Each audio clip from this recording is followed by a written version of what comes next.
Em 10 de julho de 1940, iniciou-se a Batalha da Grã-Bretanha, a primeira grande campanha militar da história a ser travada exclusivamente no ar, cujo objetivo principal das forças alemãs era forçar os britânicos a aceitar uma paz negociada. A violenta batalha aérea deixou a Grã-Bretanha muito próxima do colapso, um resultado que, sem dúvida, teria tido uma enorme influência no curso do conflito. Junte-se a nós nesta jornada épica pela Segunda Guerra Mundial.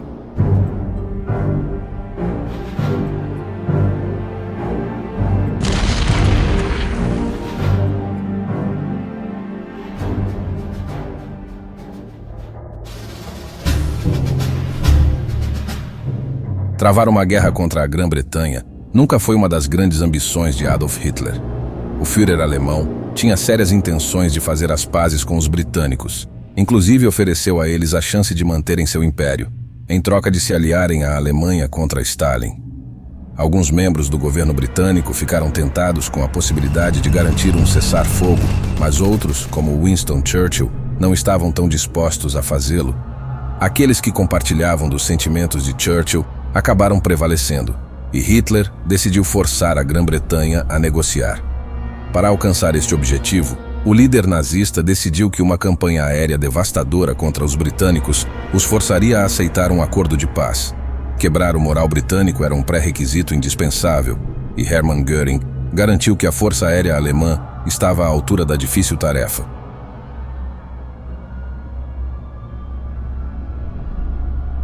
Os aviões alemães eram mais rápidos e tinham maior velocidade de subida.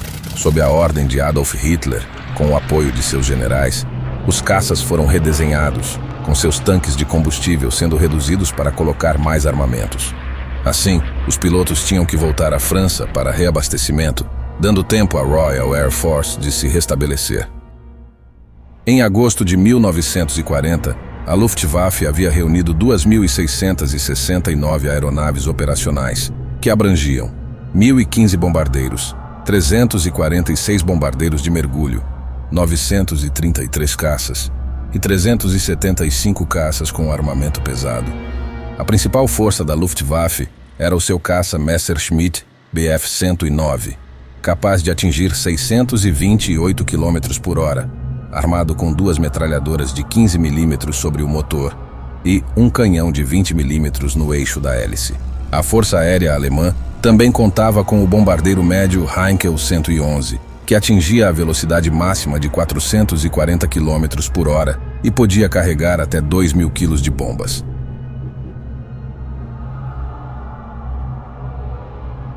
A Grã-Bretanha havia desenvolvido caças mais manobráveis e mais bem armados em relação aos caças alemães. No seu auge, a Royal Air Force dispunha de 1.963 aeronaves. O Supermarine Spitfire, um caça britânico lendário, foi fundamental na Batalha da Grã-Bretanha. Equipado com potente motor, Rolls-Royce Merlin, 8 metralhadoras Browning e manobrabilidade excepcional, o Spitfire era um adversário formidável para a Luftwaffe, podendo alcançar uma velocidade de 560 km por hora. Também possuía o Hawker Hurricane, que apesar de ser menos conhecido do que o Spitfire, abateu mais da metade dos aviões alemães no primeiro ano da guerra. Seu motor Rolls-Royce Merlin, armamento pesado e manobrabilidade robusta o tornaram um oponente eficaz.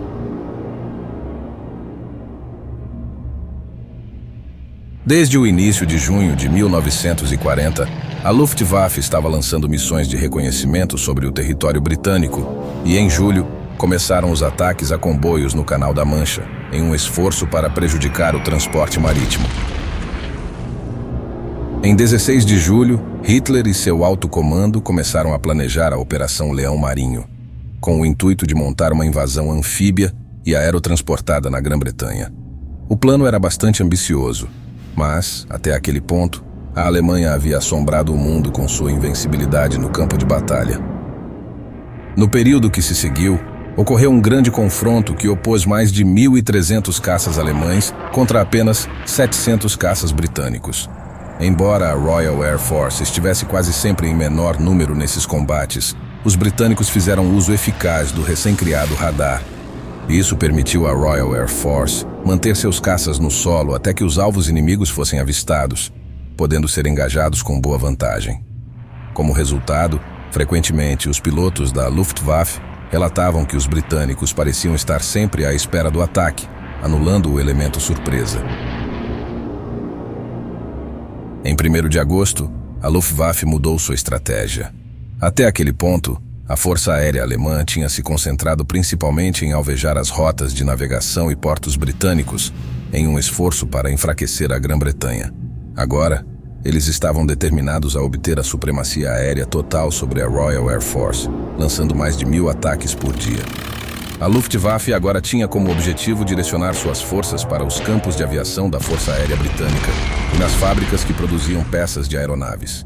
1.270 caças alemães e 520 bombardeiros foram direcionados para o que ficou conhecido como o Ataque da Águia, mas o radar novamente manteve a Grã-Bretanha na luta. Os arredores industriais de Londres eram regularmente bombardeados, mas a própria capital inglesa não deveria ser tocada sem a aprovação expressa de Adolf Hitler. Em retaliação à campanha de bombardeio alemã, o Comando de Bombardeiros da Royal Air Force conduziu ataques noturnos que prejudicaram os esforços de construção naval do inimigo. Isto tornava a perspectiva de um desembarque anfíbio alemão bem-sucedido ainda menos viável, dado o controle da Marinha Real Britânica, tanto do Canal da Mancha quanto do Mar do Norte. 80 bombardeiros britânicos também foram enviados para atacar os arredores de Berlim, visando os alvos industriais e comerciais, mas devido à nebulosidade, algumas bombas caíram pela cidade, resultando em vítimas civis. A essa altura, a Alemanha estava perdendo a campanha aérea para o Reino Unido. Os alemães não causaram tanto dano à produção britânica quanto esperavam. Mesmo em meados de agosto, os britânicos estavam produzindo o dobro de caças em relação aos alemães. Além disso, os caças alemães tinham alcance limitado e só podiam escoltar bombardeiros sobre a Grã-Bretanha em parte de suas missões, ficando vulneráveis e correndo o risco de serem abatidos por caças britânicos. Para piorar, como a Luftwaffe estava em território inimigo, quando uma aeronave era abatida, toda a tripulação treinada era perdida. Por outro lado, se um avião britânico era abatido, a tripulação podia retornar à Royal Air Force. Houve casos relatados por pilotos da Força Aérea Real de aviões sendo abatidos e retornando à batalha no mesmo dia. Adicionalmente, a Grã-Bretanha também contava com a ajuda de pilotos experientes da França, Tchecoslováquia e especialmente da Polônia. Como consequência, Hitler fez um discurso no qual denunciou a Grã-Bretanha e prometeu ao povo alemão sérias represálias contra os britânicos. Certamente, uma sangrenta vingança viria em seguida. No sábado, dia 7 de setembro de 1940, começou a Blitz. Bombas foram despejadas dos aviões, causando destruição em Londres. Pelos próximos 57 dias consecutivos, os ataques continuaram dia e noite, fazendo com que a maioria das pessoas buscasse refúgio nos abrigos antiaéreos. As sirenes antiaéreas britânicas se tornaram um som comum para aqueles que viviam em Londres e em outras grandes cidades. Mas até mesmo aqueles que viviam no campo não estavam seguros. Um dos piores incidentes, durante a Blitz, envolveu a destruição de uma escola que era usada como abrigo antiaéreo, resultando na morte de 450 civis.